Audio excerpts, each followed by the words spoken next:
Les jeux Mutorere et Pong Hockey sont des jeux similaires de type blocage. Commençons par le jeu Mutorere. Celui-ci a été développé par une tribu maori qui vit le long de la côte est de l'île du Nord de la Nouvelle-Zélande. Autrefois, on jouait à ce jeu en dessinant la planche de jeu sur une pierre avec du charbon de bois ou encore en la dessinant sur le sol. On y jouait avec des cailloux et des coquillages.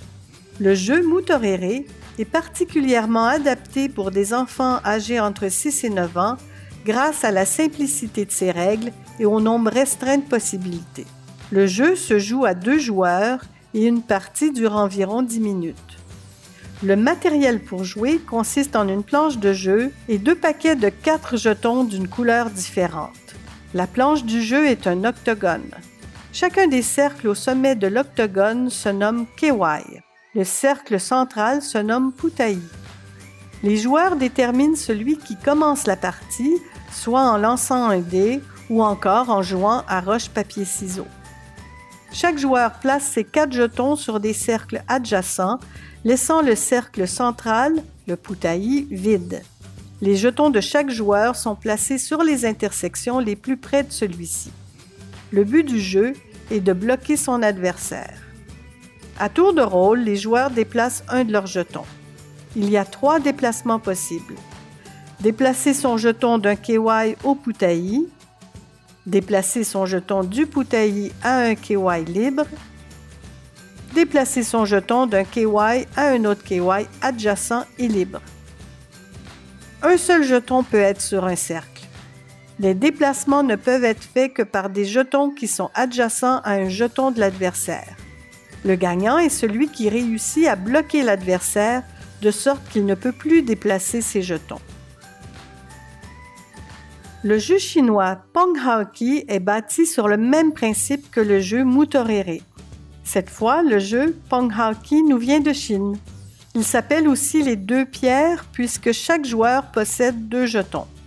Plus simple que le jeu Mutorere, le Pong Hockey convient bien aux jeunes enfants âgés de 4 à 7 ans.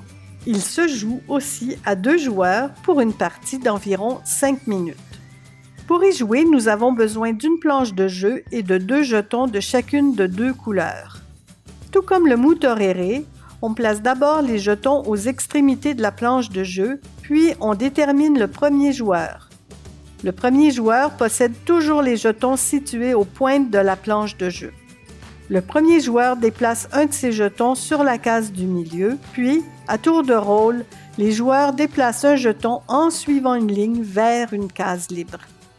Le gagnant est celui qui réussit à bloquer son adversaire qui ne peut plus déplacer de jetons.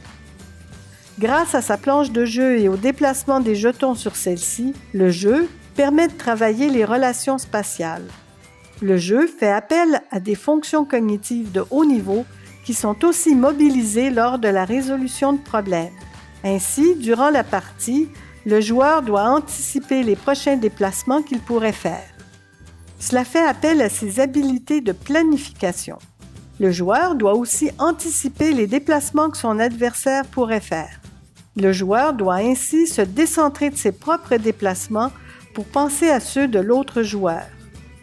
Ces habiletés de planification et d'anticipation sont aussi mises en œuvre lors de la résolution de problèmes mathématiques.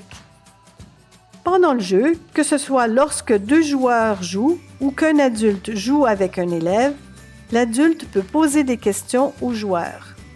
Pourquoi as-tu choisi de déplacer ce jeton? Aurais-tu pu en déplacer un autre? Lequel? Pourquoi? Qu'est-ce que ton adversaire aurait pu faire? Cette question amène l'élève à se décentrer de sa partie et à prendre la perspective de l'autre. Ceci amènera l'élève à mieux anticiper les déplacements possibles de son adversaire. Ces 2 jeux, un développé en Chine et l'autre en Nouvelle-Zélande, sont de bons exemples de l'universalité de l'esprit humain. Ces 2 jeux reposent sur les mêmes bases de déplacement et de blocage. Seuls diffèrent le nombre de jetons et le nombre de cases. Ce type de jeu est intéressant tout particulièrement dans des classes multiniveaux, comme les classes d'accueil.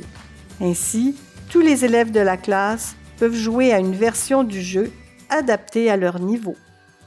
Bonne partie et amusez-vous bien!